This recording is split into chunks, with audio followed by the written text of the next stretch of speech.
మన గురించి అమ్మ రోజు ఏడుస్తుంది. ఎందుకంటే నేనే ఎక్స్పీరియన్స్ అండి, స్పెషల్ ఎక్స్పీరియన్స్. నేను మా అమ్మ చెప్తే నువ్వు చెప్పేది ఏంటి నాకు తెలుసు కదా అని మూడ్లో ఉంటాను.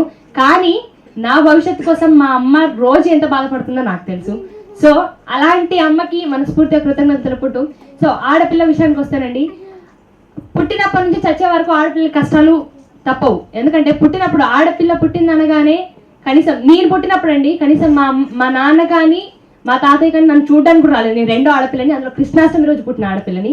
సో కృష్ణాష్టమి రోజు ఆడపిల్లలు పుడితే జస్ట్ మంచిది కాదు, అదే అబ్బాయిలు పుడితే కృష్ణుడు దేవుడు మొక్కొచ్చు, పూజలు చేయొచ్చు, దండేయచ్చు, బొట్టు పెట్టచ్చు, అగరబత్తులు ముట్టియచ్చు అని మాట్లాడుతూ ఉంటారు.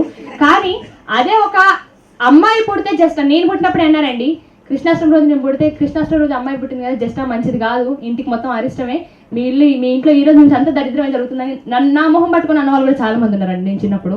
సో అందుకే ఆడపిల్లల పాట రాయడానికి కారణం ఏంటి అని అందరూ అడిగినప్పుడు మీ ముగ్గురం ఆడపిల్లం కాబట్టి నేను రాసిన పాట అది. సో నేను రెండో ఆడపిల్లని అయినప్పుడు మా నాన్న, మా తాతయ్య, మా నాన్నమ్మ నన్ను చూడడానికి రాలేదు. ఇంకా మా చెల్లి పుట్టినప్పుడు అయితే అసలు ఆడపిల్ల పుట్టిందా పుట్టలేదా, అసలు మూడో కాన్పు ఎవరు అనేది కూడా తెలిసే సందర్భం లేదు మా ఫ్యామిలీ వాళ్ళకి. సో ఆ సందర్భంలో రాసిందే ఈ ఆడపిల్లమ్మ పాట అండి.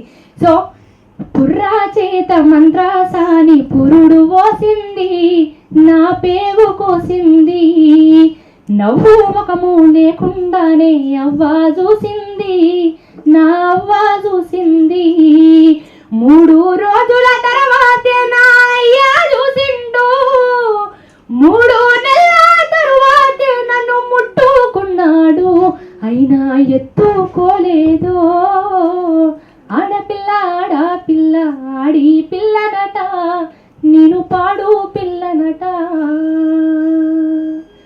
సో కడుపులోనే ఆడపిల్ల అనగానే, సరే ఆడపిల్ల పుట్టిందంటే ఆడపిల్లని కనీసం సమాజం కూడా చూడనివ్వట్లేదండి. కడుపులోనే ఆడపిల్ల అనగానే తెలుసుకోవడం, ఆడనా మగనా తెలుసుకోవడం, కడుపులోనే ఆడపిల్లని చంపేయడం, అవాయిడ్ చేయడం అని నిత్యం ఎక్కడో చోటు చూస్తూనే ఉన్నాం, అవునా కదా? సో ఆడపిల్లని ఇంత టెక్నాలజీ పెరిగితే ఈ టెక్నాలజీని మంచికి ఉపయోగించుకుంటున్నారా, చెడుకు ఉపయోగించుకుంటున్నారా అంటే 100% చెడుకు మాత్రమే ఉపయోగించుకుంటున్నారు. ఈ మాటకి ఎంతమంది ఒప్పుకుంటారు ఒక్కసారి? సో ఎవ్రీవన్, ఎందుకంటే కడుపులోని టెక్నాలజీ పెరిగింది మంచికైతే ప్రతి ఒక్క చెడుకు ఉపయోగించుకుంటున్నారు. కడుపులో పిండము కదిలాడుతుండగా గడియలో అమ్మ ఆనందపడుతుంది. అమ్మ కోటి ఆశలతో ఒక బిడ్డను కంటది. అందుకే కడుపులో పిండము కదిలాడుతుండగా గడియలో అమ్మ ఆనందపడుతుంది. దావకానకు నాన్న తీసుకెళ్ళినప్పుడు స్కానింగులో ఆడపిల్లని తేల్చిరి. విజ్ఞాన కాలంలో అజ్ఞానం పెరిగినే, అయ్యో దేవుడా, కడుపులో పిండాన్ని కత్తులతో కోసిండ్రు, ఎట్లా బ్రహ్మదేవుడా.